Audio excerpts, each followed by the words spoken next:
Er det ikke lidt bedre, når jeg går? Jeg ved faktisk ikke, hvad der sker, hvis jeg rører på rattet. Men Anso, tror du overhovedet, du kan overbevise dem på 60 sekunder? Altså, challenge accepted. Men så er jeg jo travlt. Okay, jeg kaster mig gerne ud i det ukendte. Også selvom det kan virke lidt skræmmende. Men jeg er heller ikke bange for at tage styringen selv. Jeg er god til at snakke med mennesker. Alle slags mennesker. Jeg networker over alt, også selvom de ikke ved det endnu.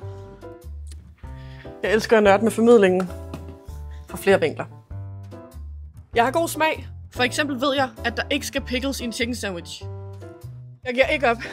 Heller ikke, når det går op ad bakke. Jeg holder mig altid opdateret.